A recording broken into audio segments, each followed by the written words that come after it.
কি একইভাবে চিকেন রান্না করে করে বোর হয়ে যাচ্ছ আর ব্রয়লার মুরগি মাংস গন্ধ করে? তাহলে এভাবে রান্না করো তো। প্রথমে পেঁয়াজটাকে ভাজা ভাজা করে নিব। সরষের তেল দিয়ে রান্না করবে, সবসময় চেষ্টা করবে সরষের তেলে রান্না করতে।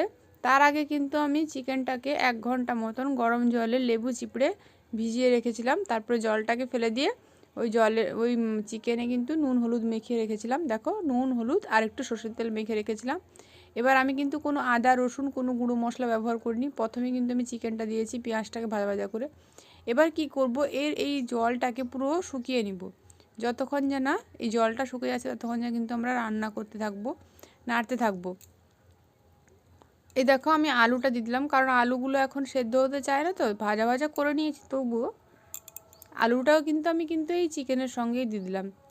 আলু কিন্তু আমি আগে ভেজে নিয়েছি নুন হলুদ দিয়ে। এইভাবে কিন্তু কিছুক্ষণ নাড়াচাড়া করে জলটাকে পুরো চিকেনের যে সেই কাঁচা জলটাকে পুরো মেরে নিব। তারপরে কিন্তু আমি এর মধ্যে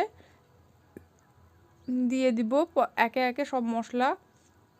যখনই দেখব যে হ্যাঁ একেবারে জল শুকিয়ে এসেছে, জলটা পুরো ভালো করে হয়ে গেছে, দেখো হয়ে গেছে চিকেনটা, জলগুলো শুকিয়ে গেছে, তেল ছেড়ে এসছে। এবার কিন্তু আমি আদা রসুন বাটা আর লঙ্কা গুঁড়োটা দিয়ে দিব। যেহেতু লঙ্কা গুঁড়োটা একটু ঝাঁসটা মরবে, সেই জন্য কিন্তু আমি এভাবে রান্না করছি। ভালো করে আবার কিছুক্ষণ জোর আঁচ দিয়ে ভালো করে কষিয়ে নেব, যাতে আদা রসুনের ওই কাঁচা গন্ধটা না থাকে। ততক্ষণ যেন আমরা রান্না করতে থাকবো।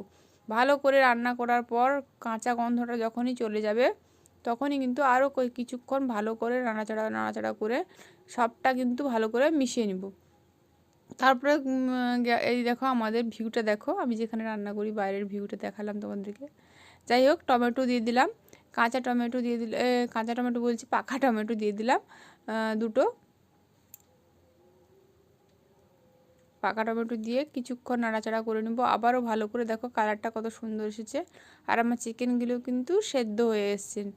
দেখো ভালো করে দিয়ে দিলাম। তারপরে আবার কিছুক্ষণ নাড়াচাড়া করে দিয়ে দিলাম জিরের গুঁড়ো আর একটু হলুদের গুঁড়ো। যেহেতু আমি চিকেনের যে হলুদ গুঁড়োটা দিয়ে রেখেছিলাম, জিরের গুঁড়ো দিয়ে ভালো করে নাড়াচাড়া করে নেব। ভালো করে নাড়াচাড়া করে গরম জল দিয়ে ফুটিয়ে নিলে রেডি হয়ে যাবে আমাদের চিকেন কারি।